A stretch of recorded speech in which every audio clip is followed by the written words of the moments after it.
Let's jump right into high-yield biochemistry and genetic syndromes. For Step 2CK, pattern recognition is absolutely everything. It's about rapidly connecting a specific clinical presentation directly to your next best step in management. We're mapping out metabolic errors, trinucleotide repeats, the whole shebang, just to build those diagnostic reflexes for the boards and the wards. Take a look at these rapid-fire triggers. A newborn crashing after milk exposure, an infant seizing after trying fruit juice, a child with unusual fractures, or an adult with myotonia. The second you see one of these, your brain has to filter out the noise and lock right onto the core pathology. Let's break them down. Section 1. Metabolic and biochemistry errors. We'll start with neonatal presentations driven by specific enzyme deficiencies. When you're evaluating metabolic delays, you really have to look at the specific toxic buildup. PKU, for example, is driven by impaired phenylalanine metabolism, which causes irreversible neurologic injury. If newborn screening is missed, you're going to see a child with microcephaly, developmental delay, seizures, hypopigmentation, eczema, and a very classic musty odor.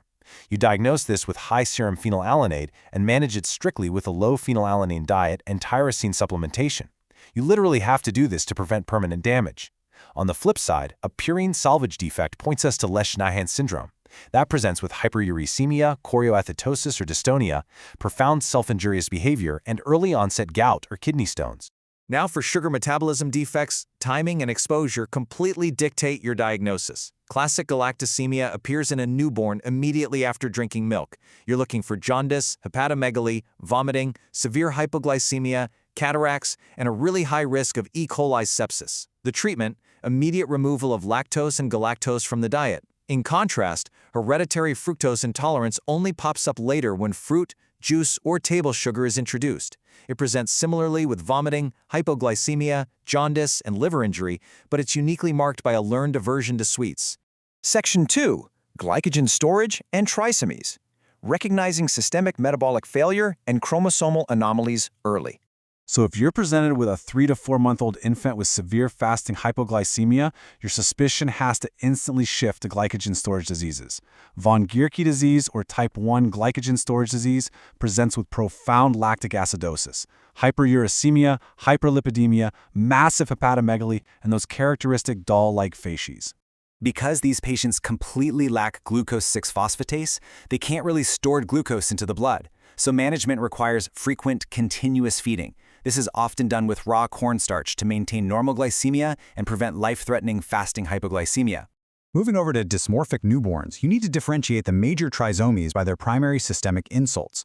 Down syndrome, or trisomy 21, presents with intellectual disability and some highly specific anatomical risks. Edwards syndrome, trisomy 18, is universally associated with clenched fists and overlapping fingers. And Patterson syndrome, trisomy 13, is defined by severe midline defects. Think holoprosencephaly, microphthalmia, and cleft lip or palate. For Step 2CK, you absolutely must know the Down syndrome test associations. These patients are at high risk for congenital heart disease, particularly endocardial cushion defects. GI complications include duodenal atresia and Hirschsprung disease. Later in life, you have to screen for hypothyroidism, remain hypervigilant for an elevated risk of acute leukemia, and monitor for atlantoaxial instability, especially before any intubation or surgery. Section 3. Cystic fibrosis versus primary ciliary dyskinesia. Differentiating causes of chronic respiratory failure.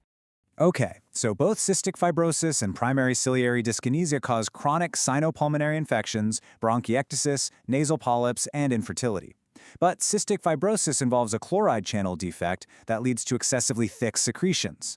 This is what causes pancreatic insufficiency, failure to thrive, and meconium ileus in newborns. Males have infertility specifically due to an absent vas deferens, diagnosis requires an elevated sweat chloride test, and your respiratory management absolutely mandates aggressive Pseudomonas and staphylococcal coverage. In contrast, primary ciliary dyskinesia is an issue of dining arm motility right within the cilia themselves. These patients will have normal growth and absolutely no pancreatic insufficiency. Uniquely, you'll see situs inversus, and the male infertility here is due to immotile sperm, not an absent anatomical structure. Diagnosis is guided by low nasal nitric oxide levels. When evaluating a tall adolescent with long limbs, you must differentiate between connective tissue and metabolic etiologies. Both Marfan syndrome and homocystinuria can present with tall stature, pectus deformities, and lens issues, but the systemic threats and underlying mechanisms are completely different. Marfan syndrome is an autosomal dominant FBN1 mutation, and these patients have normal intellect. The lens dislocates upward. The fatal complications you're watching for are aortic root dilation, mitral valve prolapse, and a high risk of spontaneous pneumothorax. This requires beta blocker therapy, strict echo surveillance, and avoiding contact sports. Homocystinuria, on the other hand, is an autosomal recessive metabolic defect. It's characterized by intellectual disability, a downward lens dislocation, fair complexion, and a massive risk of life-threatening thrombosis. Section 4. Musculoskeletal and epigenetic syndromes. Mapping structural weakness and neurologic regression. A child presenting with recurrent fractures from minimal trauma and blue sclera points straight to osteogenesis imperfecta, which is a type 1 collagen defect. In contrast, if you have a young boy presenting with progressive proximal muscle weakness, Gower sign, and calf pseudohypertrophy, you're dealing with Duchenne muscular dystrophy.